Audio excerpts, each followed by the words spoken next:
Nung pumunta kami dito sa Maynila, sinabi nila na kausapin kami nila. Ang nag-orient sila.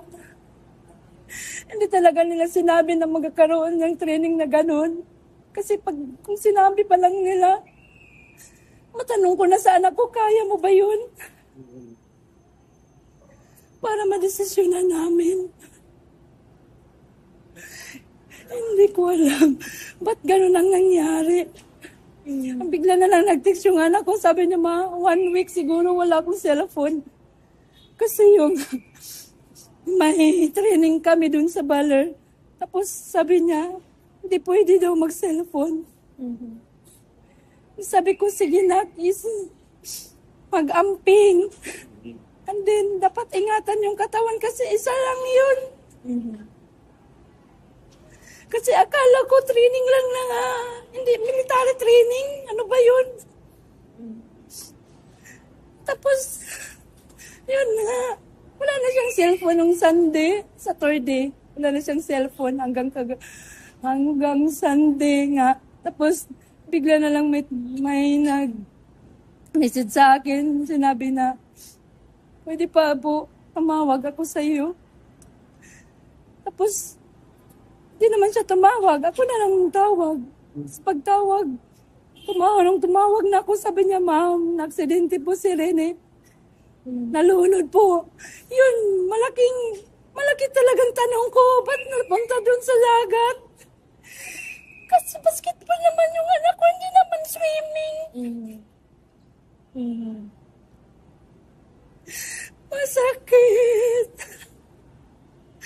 Sobrang support ko mula bata hanggang ngayon. Tapos ginanon lang nila. Kasi kung alam ko lang na may training sila na ganyan, ma'am, kahit mahirap kami, hindi ko yun ipapahamak yung anak ko talaga.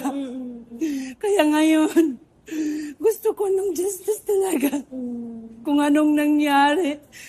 Bakit ganun ang nangyari sa anak ko? Alam naman nila mabigat yung nilagay nila sa paa o andin sa kamay. Tapos, pinaano pa nila sa dagat? Hindi na ba sila naawa? Tapos, ang dami nila. Ba't naman pumunta sila doon na walang dalang rescue, walang medic? And then, yung anak ko, wala talagang tulog kasi naghintay ako kung sana ba yung anak ko. Kahit isang picture, wala silang send sa akin. Wala naman lang silang sabi, ma'am, ito na yung anak mo, nakukuha na namin sa dagat. Tapos, dadali na namin ito sa Maynila. Wala talaga. Wala silang sinasabi sa akin. Kaya yung tita niya, pinapunta na ni Sir Mark Cayetano. Kagabi pa lang, doon ako nakakita ng picture ng anak ko. Tapos, dami ng mga post. Pero hindi pa talaga ako maniwala kasi hindi ko pa nakita yung anak ko na patay na. Tapos biniyahin nila yung anak ko. Hindi man lang nila binihisan, walang damit, yung shirt basa. Tapos wala pang staff na sumasama sa yung nagsundo sa kanila na pulinarya yung official na trabahante sa pulinarya lang tinanong ng tita niya nga, sino bang kasama nyo? Siya, kami lang. Walang staff ba sa atin niyo? Wala talaga. Tapos wala silang sa akin. Yung sabi na, ma'am, ganyan talaga, ganyan. Wala. Post lang nila na ganyan na yung anak ko na wala na. Pero wala talaga sila binigay kahapon hanggang kagabi na picture na para ma-prove ko na anak ko ba talaga yun. Hanggang kanina palang umaga, nalaman ko na wala na talaga yung anak ko. Kaya iyak ako nang iyak. At nung narinig niya yung salita ko, parang umiiyak sa dami ng luha lumalabas sa mata niya. Isang saglit lang ang pangarap ng aking anak, winasak nila.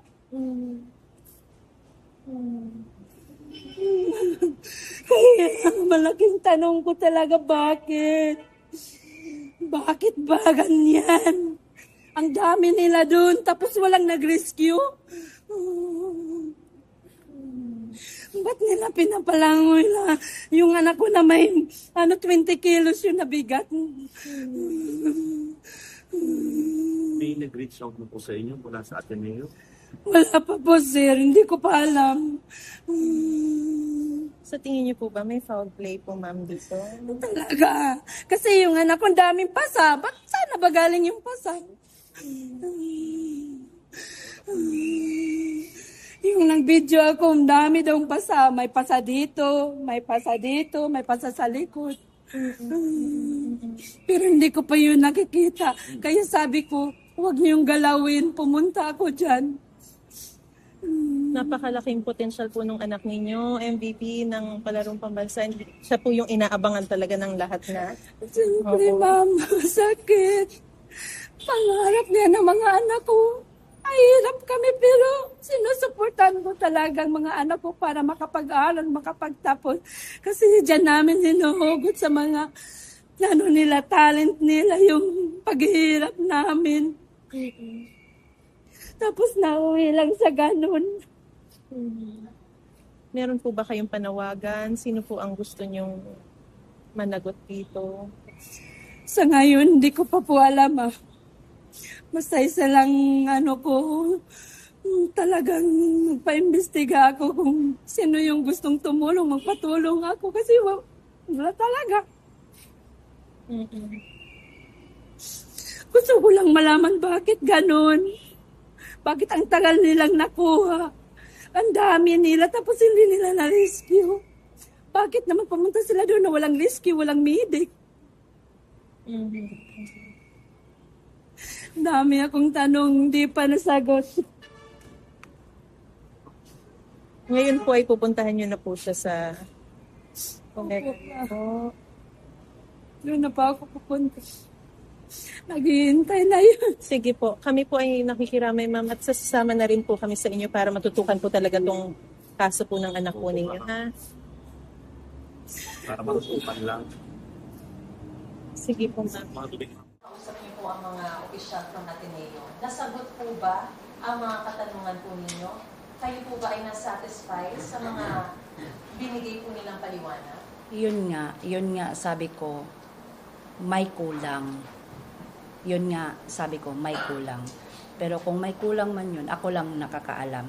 Hanggat hindi nila sinasabi sa akin na ganyan talaga ang clear, sa damdamin ko is may kulang talaga. Hanggang ngayon po ba naniniwala kayong may foul play pa rin na nangyari doon sa insidente na ikinamatay ng anak ko?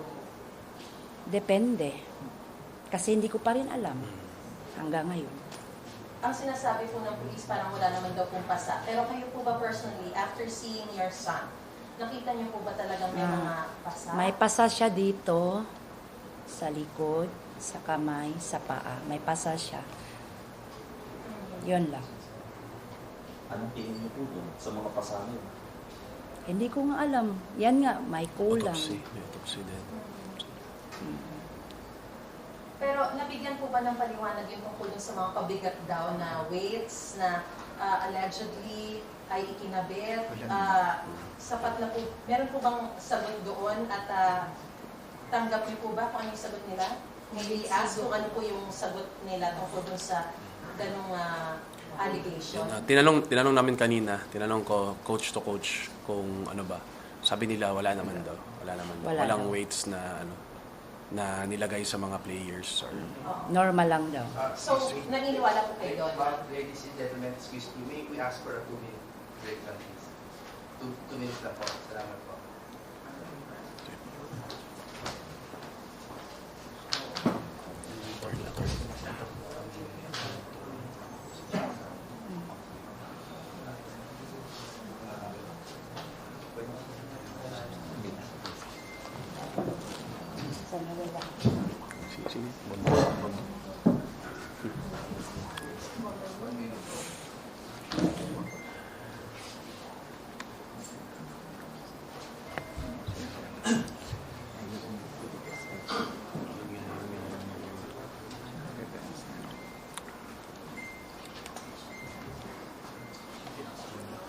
gusto naman natin ito. Kabigyan ng gusto siya. Nagkakwento na tayo kasi Pwede na, pwede.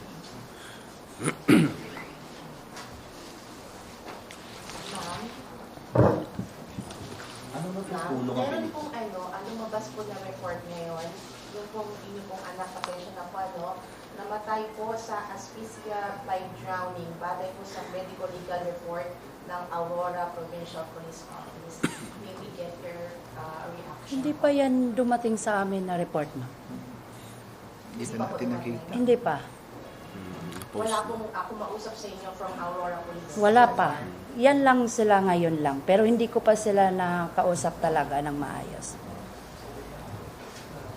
Asphyxia means nawalan ng oxygen, nawalan ng immune. Sir, may lino kung saan po nang galing yung info na may weights kung saan po? Actually, sa social media lang din po. Social media lang din. Ma'am, nabanggit niyo po kanina na may nag-warn kumbaga dun sa Ateneo team na uinom doon kanina, baka delikado yung alon.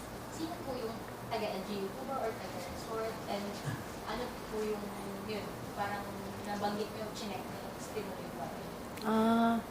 Ma'am, hindi ko po alam, ma'am. Kasi yan lang narinig ko na may nagsabi daw sa kanila. Kaya tinanong ko sila kung totoo ba. Yun lang. Ma'am, anong reaction nyo na pag-investiga na rin ng DILG, ang PNP, at ang NBI? Ano pong yung reaction po na marami nang mag-investiga? Hindi pa ako makapagsalita ng ganun. Kasi wala pa talaga akong yung ang inisip ko lang na yung anak ko muna uunahin ko. Coach, sorry, Sir Guma. Based on your experience po ba, kasi nga, yun nga, ang dami talagang lumalabas sa social media ngayon na parang sobrang extensive daw talaga ng training, parang hindi siya common. Sa experience niyo po, and based on po sa narinig niyo po sa coaches, was it really out of the ordinary yung pinagawa mo sa mga players? Actually, wala talaga akong idea eh. Wala akong idea. Kasi si Rene, siya yung first ever sana na product ng Ateneo de Davao na recruited from Ateneo de Manila with under Coach Tab. So wala akong idea sa training na But Rene is physically fit. I mean, sobra. Marunong po ba siya lumangoy? Sobrang galing. Laki po yun sa Agusan. Kaya marunong yung Galing. lumangoy. Bata pa lang, walang bata dun sa amin, hindi marunong lumangoy. So, what are your thoughts na drowning daw ang hindi namatay? Anong reaction niyo po din? Kaya nga ma'am hindi ko pa masabi sa inyo kasi naghihintay pa talaga ako ng initial talaga na binigay ng Ateneo sa amin. Wala pa po bang pinresent na autopsy report sa inyo?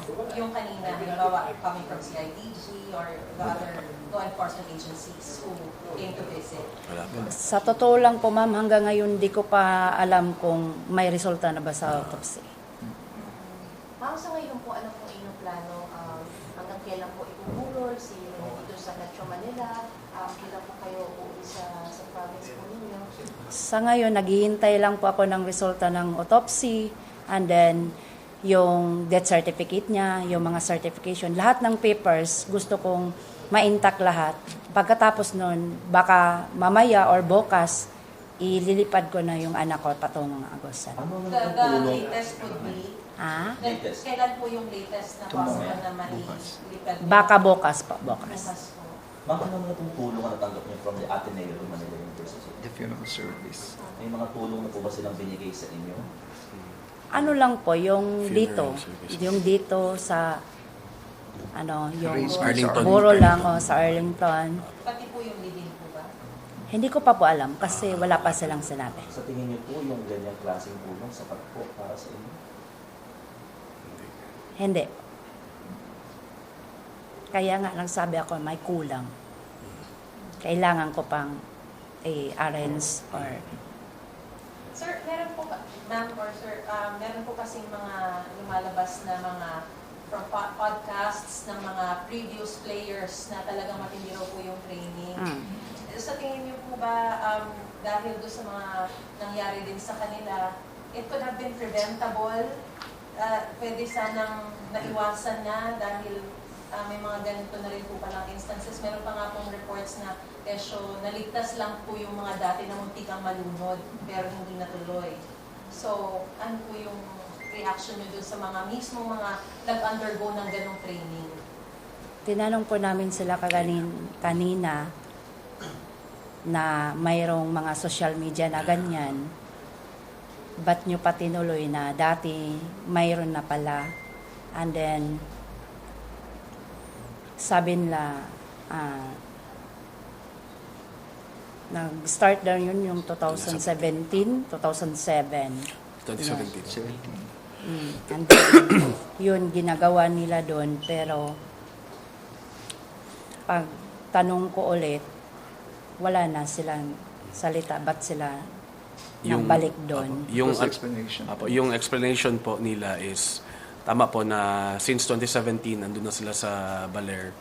So, yung mga yung mga videos online daw na kumakalat na yes, totoo yun, nangyari daw talaga yun dati, pero through the years parang ini-improve daw nila na parang mas hindi na safer. mas safer yung kaya parang sa kanila din parang first time din talaga na kahit since 2017 until now first time nangyari yung every year doon nila ginagawa pero first time daw to na may mga namatay.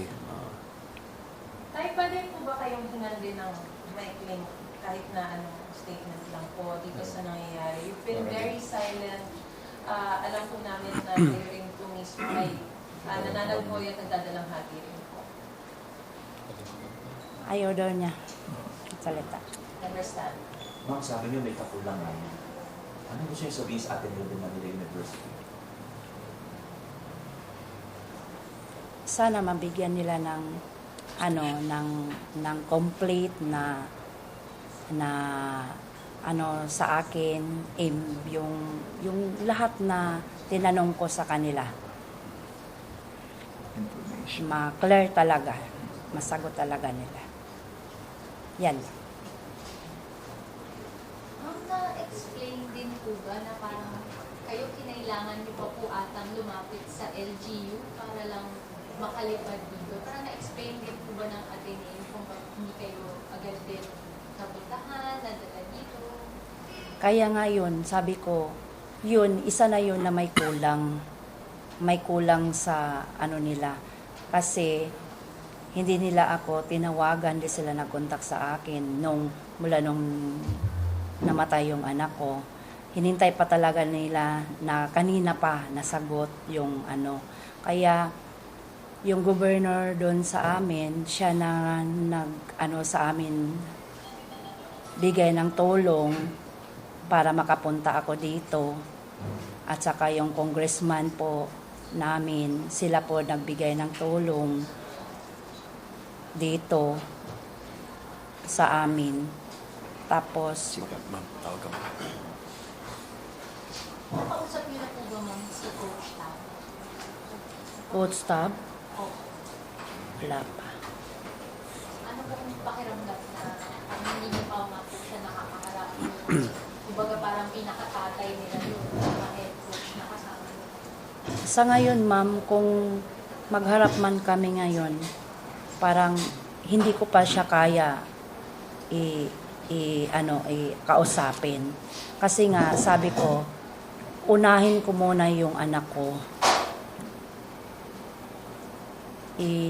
Ko muna yung niya, borol, lahat. Unahin ko muna yung anak ko. Kasi kung mag-uusap pa kami, matagalan pa ako dito. Kung siguro may contact naman siguro sila sa akin.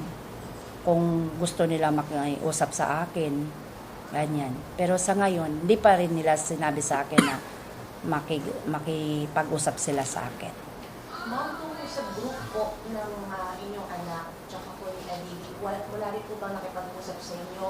Like, anong kwento, kung ano po yung nangyari nung naganap yung incident? Yung Kanina. teammates, wala. Pero yung coaches kanina, Yun yung ano, Andun yun sa- lang nagsalita sa amin. Yung po coach na yun, kasama din po sa tinutulungan. Kasama daw po siya. Yung dalawang coach. Opo. Ano po yung binanggit nila sa inyo, ma'am? Yun nga, ang aksidente lang daw talaga. Ma'am, sa pakikipag-usap niyo with Ateneo kanina, did they at least give an assurance na tutulong sila sa any plans or decisions na with regards to yung staff? Sinabi nila na kung ano daw, sila daw mag-ano ng transpo doon sa pauwi at saka dito, sila daw, magsabi lang po daw ako. Yan lang po. Pero bukod po dun sa assistance na gano'n, meron po ba silang assurance na they will also have this incident investigated? At nagbigay po ba sila ng assurance na wala silang pagtatakpan kung sakasakaling meron ng something na nangyari aside from accident? Wala. Parang wala silang sinabi kanina sa kanya. Do you want to have, or at least, yun po ba yung inaasahan nyo sa kanila? Isa din pa. Ma'am, sorry po sa tanong. Kayo po ba yung dismayadong galit sa Ateneo? Sa ngayon, normal. Kasi Tumatayan. kahit sino sa atin, hindi natin niya matanggap. And then, pag Ateneo ang pinag-uusapan, parang isa din yung anak ko Atenista. And then, doon din siya sumikat.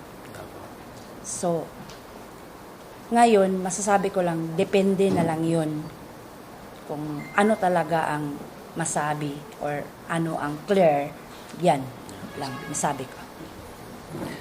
Ma'am, nandito po si Attorney Jimmy Bondoc. Siya po ba ang inyong legal counsel?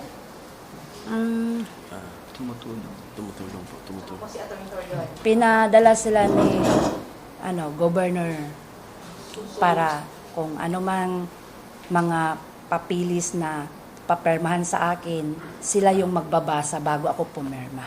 Yan lang po. So, ibig sabihin, ma'am, moving forward, darating din tayo sa punto na magkakakasuhan din kung sakasakali. Hindi ko pa alam ngayon. Basta ang alam ko lang, isa lang alam ko ngayon, yung anak ko lang muna, uunahin ko.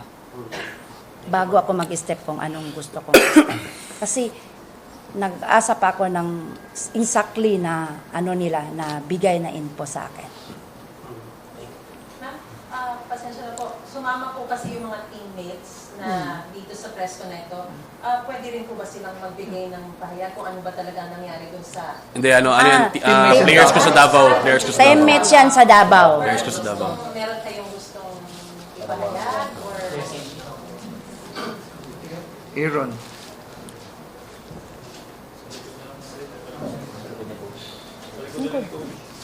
Likod ko na.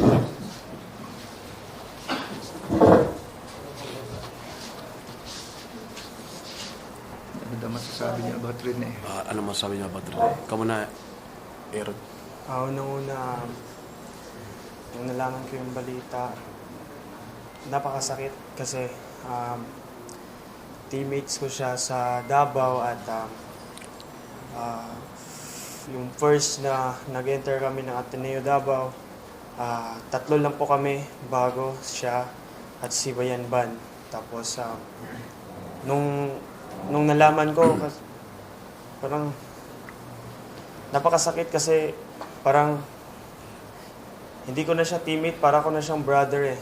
Kasi sa 2 taon na nagsama kami, grabe yung experiences, yung challenges namin, sama-sama kami sa games or sa kahit anumang lakad, kasama ko siya palagi, ganun. Kaya nung nalaman ko na wala na siya, parang napakasakit talaga. Super. Ikaw naman, Damag. Para sa akin, napakasakit tsaka napakalungkot kasi knowing that Rene is such a good friend. Napakabait kasi ni Bobet. Tapos yun, nung nalaman namin gano'n lang nangyayari sa kanya. So, as teammates, alam namin kung gaano mabuting tao si Bobet. So, ayun, napakasakit talaga para sa amin. Ma'am and coach po, meron din po kasing calls ngayon. May mga panawagan po online din na sana kahit man lang habang ongoing yung investigasyon, kung pwedeng masuspend muna yung coaching staff, sila coach staff, para not naman determining guilt, pero para hindi lang din po maka-influence if ever sa investigasyon. Parang sa tingin niyo po ba, necessary po ba yun na That's not for us. may suspension na? That's not for us to decide. For me, ma'am, hindi naman sa amin to decide yan. Ang amin lang talaga is sana mabigay lang kung anong para kay Rene and sa family na mga Batergon. Kayo po, ma'am. Sa tingin niyo po ba, may masuspend muna po dapat yung mga in charge po noong sa training na habang iniimbestigahan po? That's the decision. Depende pa yun. Kasi sabi ko nga, di pa ako Decide. makapagsagot ng ganyan ngayon. Wala pa akong kasi unahin ko muna talaga yung anak ko. Maraming salamat. Magandang hapon po sa inyong lahat. Unang-una, maraming salamat sa mga kasama ko rito sa entablado, ang mga representatives ng various government agencies na nangangasiwa sa education and sports sa bayan. Kasama na po dyan yung National Youth Commission under the Department of Interior and Local Government. At of course, ang University Athletic Association of the Philippines and ang Samahang Basketball ng Pilipinas. We started the meeting, and it is an organizational meeting at 1:30. It is already 4:30. It took us 3 hours to understand, comprehend, analyze the situation we are all in. Of course, nakikiramay sa pamilya ng mga nasawi at nagre-reach out sa mga lahat ng pwedeng tumulong para ma-solve natin itong problemang to. Before I read the stakeholders' statement, let me just emphasize and explain that this is not a fact-finding investigative panel.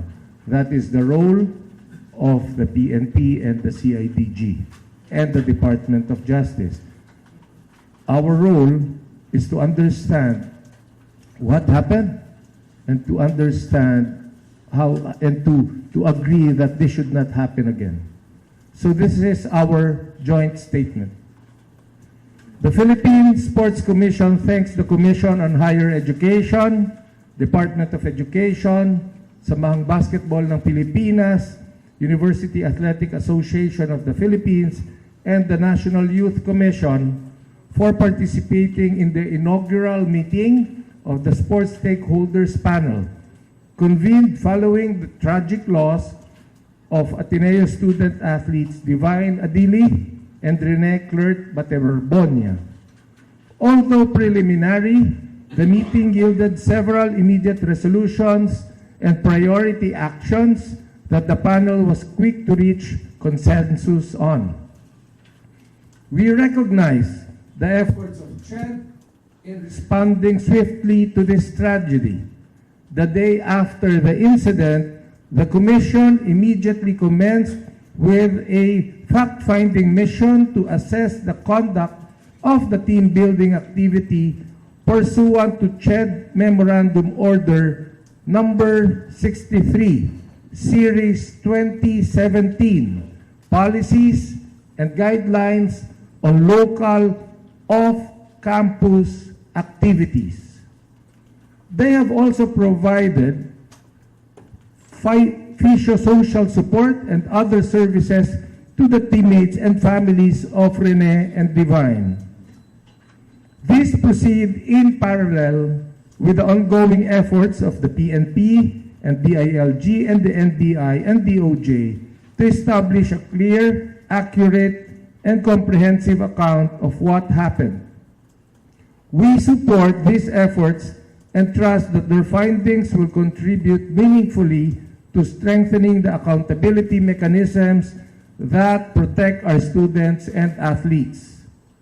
Second, while we allow due process and the ongoing investigations to take their course, the stakeholders panel believes that this conversation extends beyond student athletes and a single incident. At its core, this is about protecting athletes and ensuring that sports is a safe, credible, and empowering environment for all. Rene, Divine, and their families saw sport as a pathway to a better future. For many Filipinos, especially, sports is a means to education, personal development, and social mobility.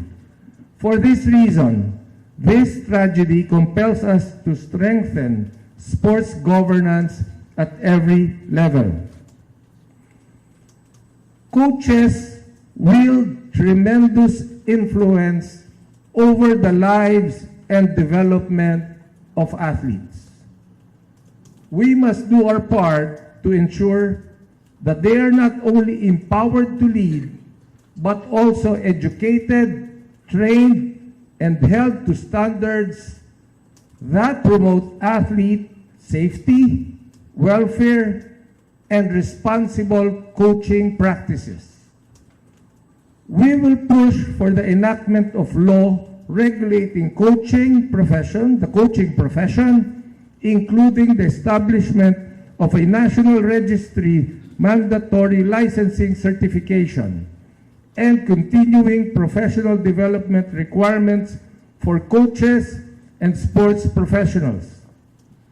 We support the proposed Sports Coaching Act, House Bill 2631, filed by Congressman Michael D. Implementation must be undertaken in partnership with the national sports associations, educational institutions, and other stakeholders.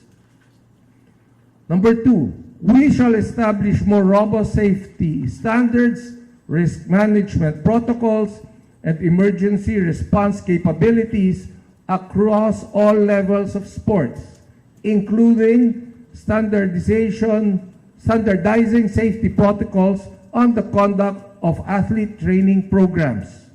As part of the effort, the PSC is currently working with the Philippine Life Saving under the guidance of Surf Life Saving Australia, something we have discussed a few weeks ago, to expand water safety education, certification, and preparedness programs for sports personnel. Athletic excellence must be pursued within the systems that are safe, accountable, and worthy of public trust. Let the memory of Rene and Divine fuel our resolve to exact accountability where it is due, to protect our athletes, and make sure that this tragedy never happens again. We express our deepest sympathies to the families and to the loved ones of Rene and Divine. We stand with you and we are here for you. Be assured that we will likewise relentlessly seek the truth that you deserve to know, and our doors are open for any assistance we can provide. We cannot undo what has happened, but we can ensure that this loss is not without purpose. The most meaningful way to honor Rene and Divine is to commit ourselves to legacy reforms that build a sporting environment worthy of every athlete who entrusts their dreams to it. Thank you very much. We are now open to questions. Thank you, Chairman. The floor is now open for questions. For an orderly proceeding, please raise your hand. Wait to be acknowledged.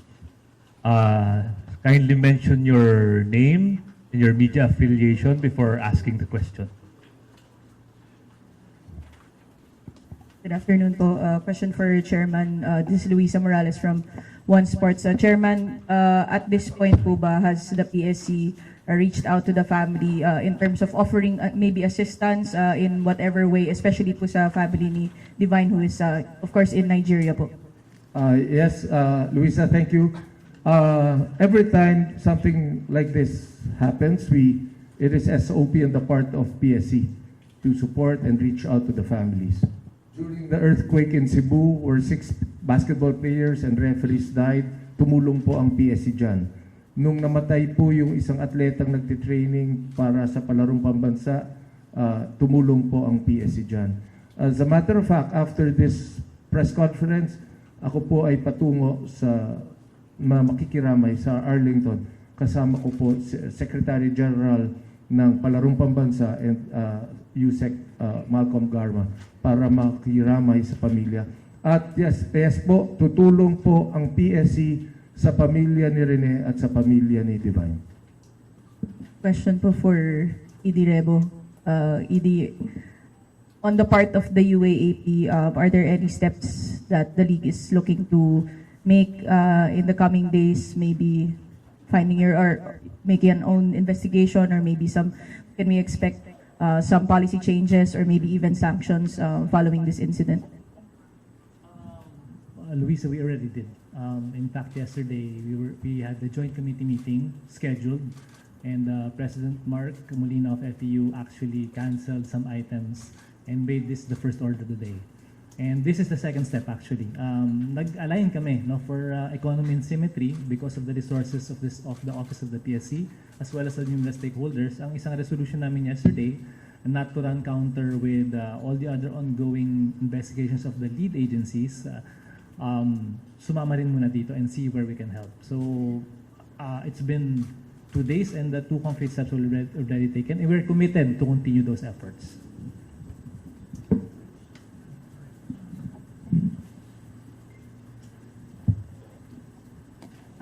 Paige Javier, ABS-CBN. ED Rebo, I know may ongoing investigation. Is the UAAP doing its own probe parallel to what's already ongoing? Again, for economy and symmetry, we decided muna to wait. For context, I'm sure that you're aware of previous incidents before. Just to clarify that in those cases, we have waited for the official reports, all of them. And of course, we would like to hear from the concerned parties as a part of elementary due process. And so, kahapon was organizational, today was also organizational, and meron naman kaming narating at may resolutions na intact. So yun muna po, masabuti mag-align muna tayo, wait for the reports, align with this panel. Ngayon kung kulang, of course, insofar as our bylaws are concerned, then maybe we can also study that option. But for now, I'm sitting here as part of the panel in this, which does not only affect Rene and Divine, but as mentioned, not just student athletes, but all athletes in general. Good afternoon po. This is Philip Batel of Rappler. My question po is for ED Rebo. ED, question po. Since we've had the unfortunate thing of many of our student athletes have passed away during these past few seasons, is the UAAP looking at a policy na perhaps sa training magkaroon ng requirement like a safety officer or person who needs first aid, who knows first aid to attend to these kinds of incidents? Okay, thank you for that question. In fact, first of all, this incident is very different from the previous incidents that you've mentioned. And I'm very happy and excited actually to announce that I was part of the Philippine Heart Association convention, and may concrete steps kami. Akol, Attorney Ingles was there, and Dr. Canlas was there, among other experts.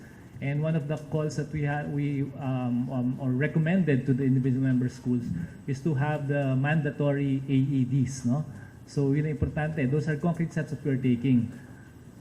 Not expecting that something like this would happen. So same thing, in terms of crafting these policies, you have to understand also that as an athletic association, we try to give reminders to our member schools. But ang talagang focus namin, and the Office of the Executive Director is really in the holding of our events. So pag tayo nagpalaro, for sure meron dalawang AED.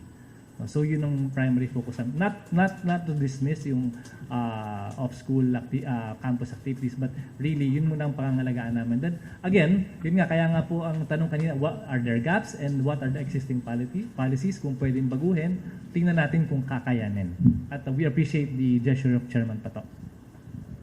I think it is very important, friends, to understand yung role ng bawat isa rito. And I'd like to request Undersecretary Malcolm, who is also the Secretary General of Palarong Pambansa, to help explain the framework. Lalo na nag-mention tayo ng mga memorandum order and yung mga joint policies ng CHED and the DepEd. Thank you, Chairman Pato. Good afternoon to everyone. So we all know that Rene was a product of the Palarong Pambansa, and we know for a fact that our collegiate players, the varsity players, most of them actually came from the Palarong Pambansa.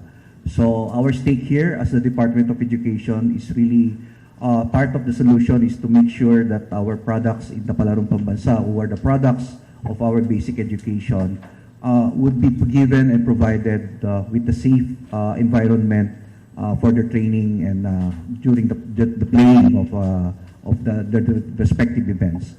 So, importante po na hindi lamang po ito tignan sa pananaw ng higher education at sa pananaw ng sports, but really to connect everything in terms of our sports development program in the country, coming from the basic education. So, I think this is something that will assure our parents, yung mga magulang, ang ating mga atleta, na sinisiguro ng ating pamahalaan yung kaligtasan nitong mga atleta, hindi lamang sa basic education hanggang sa sila ay maging kolehiyo at maging professional.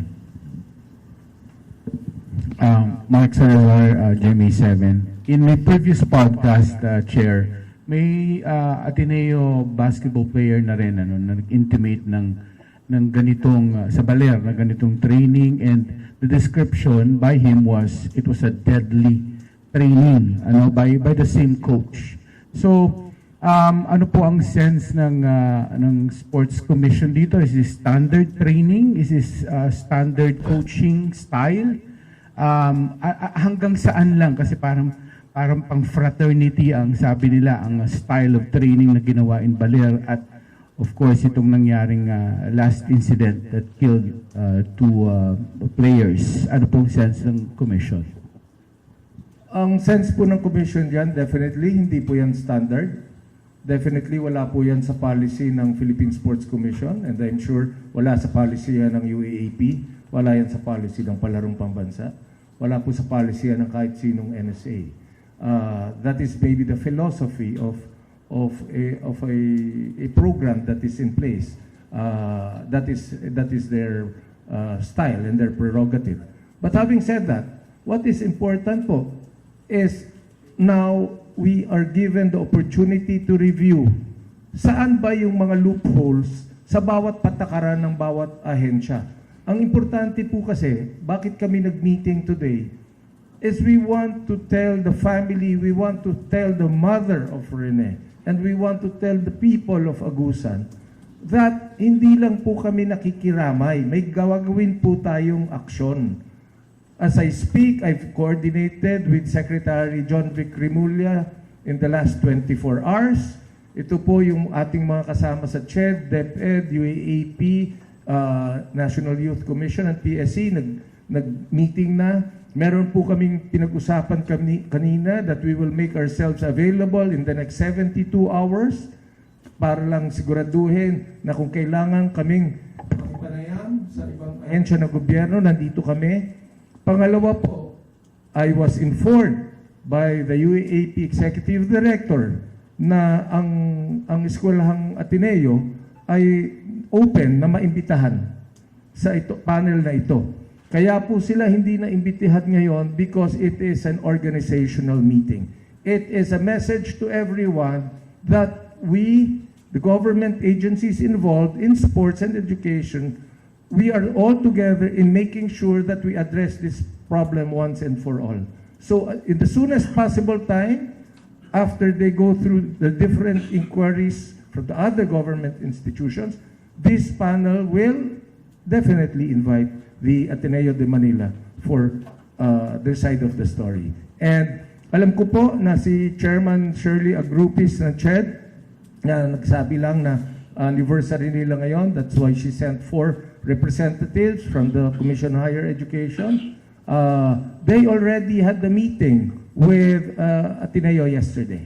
And that the process is ongoing. Hindi po binabaliwala ng mga taga-gobyerno ang problemang ito. At meron pong makakausap ang mother ni Rene in solving this problem. Yan lang po ang masasabi namin. May nag-reach out, follow-up lang, nag-reach out na po ba kayo dun kay Coach Tab to have him explain kung ano yung wisdom ng kanyang coaching style? May nag-reach out na, kausap niyo na ba siya to explain yung kanyang coaching style? On the part of the UAAP, I mean, kasi just like any, of course, this is a very tragic incident, no? But first, unang-una, the Ateneo requested for privacy and space, no? That's very important. But of course, something tragic happened. But I don't think it's prudent right now to rush. And besides, may initially, ang first line na namin is really through the representatives, no? To hear their side. May protocol kaming sinusunod eh.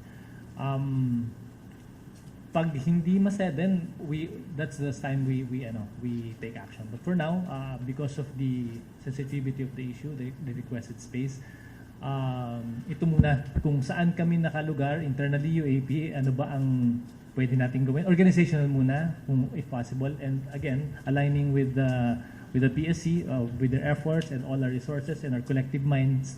Hopefully we can have a just solution to this tragic, very tragic incident. Do you have the power to preventively suspend him pending investigation? UAP. Well, I know this sounds but technically prevented him suspended kasi immediate yan eh. But right now, I know this sounds but wala namang basketball eh. So there's nothing to suspend initially, no? So whatever preventive suspension, I don't know whether or not their institution will do that. It's really based on their prerogative. So insofar as we're concerned, the season, the basketball season for that matter, has not begun. Last 2 questions.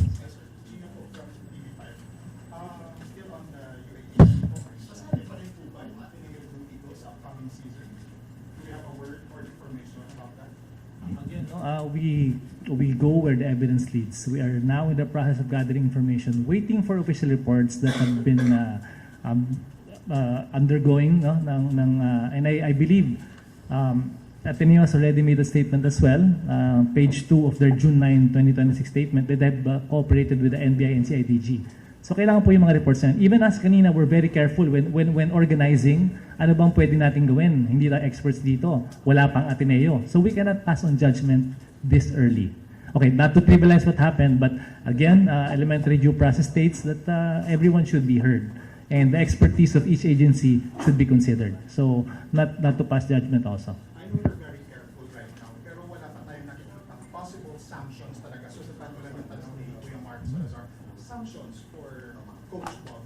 Again, no, we have to go where the evidence leads. So wala pa. Kasi pati yung preventive suspension, may mga purpose. It's not actually a penalty. It's not a sanction. It is a preventive measure, no, to destroy administratively. It's to para wag maapektuhan yung witnesses or to destroy evidence. But insofar as the UAP is concerned, wala naman siyang access to any UAP record and there's no one to influence in the board. So yung preventive suspension is maybe entirely up to the member school, no? Last question, please. From the Philippine Star.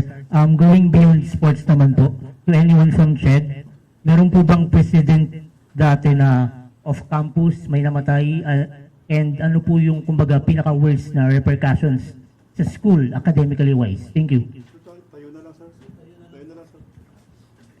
I think there was an incident not wherein the one president was dismissed by the Office of the Ombudsman sa Bulsi yata, Bulacan State University. So nagkaroon ng off-campus activities without complying with the condition as provided dun sa CMO 6/2017. So na-dismiss po yung president. Okay. Let's go. One more. Follow-up lang po. Na-dismiss yung president. Doon po, under check po yun. No? So, sa school po, paano po? Under command responsibility po kasi yung naging sanction sa kanya. So, since yung president, so under his charge, so ang sabi ng ombudsman, may culpability on the part of the president being the command responsibility. Meron pong sariling probe yung CHED right now, right? Kumbaga, bukod po sa CIDG and PNP, meron kayong sariling investigation?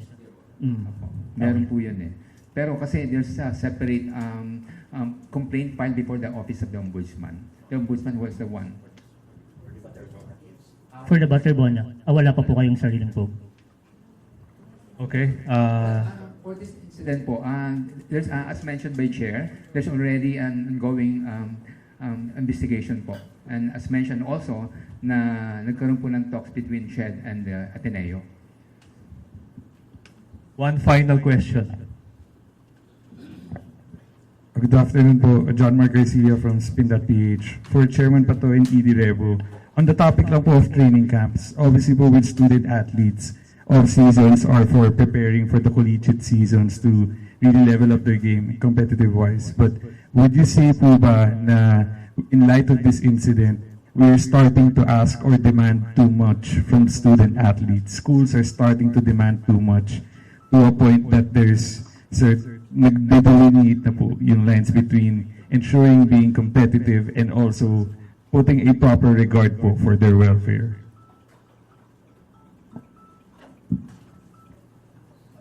You know, I've been through that for the longest time. No? Prior to my appointment, I've been helping so many university teams and professional teams in preparation for all big tournaments. I've been helping national teams from boxing to rowing to basketball and even UAAP basketball. I must admit that. But this is the realization today that we need this framework and we need these policies moving forward. Hindi talaga pwedeng paubaya lang sa kanya-kanyang quote-unquote diskarte yung training moving forward. And masakit man aminin na nangyari ito and now it's a realization amongst us. But rest assured, we will definitely address this situation as soon as possible. And nakita nyo naman po, sabi ko nga, it is very important for us to see you here. It is very important for the people, the Filipino people, to see us here. It is because we will do something about it at the soonest possible time. Dalawa po ang tracks ng problemang ito.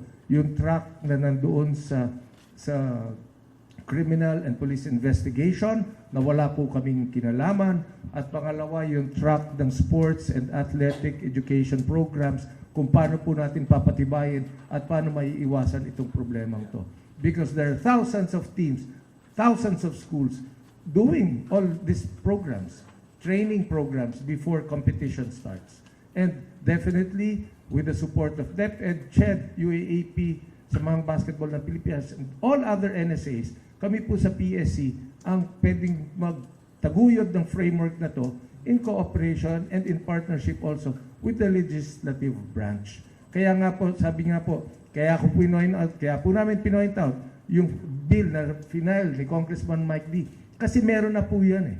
Isinusulong na lang natin. And maybe this is a good time to really pursue all of this.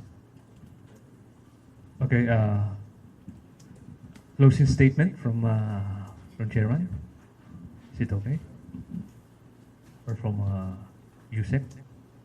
Well, once again, maraming salamat po sa pagdalo nyo. Alam ko matagal kayo naghintay.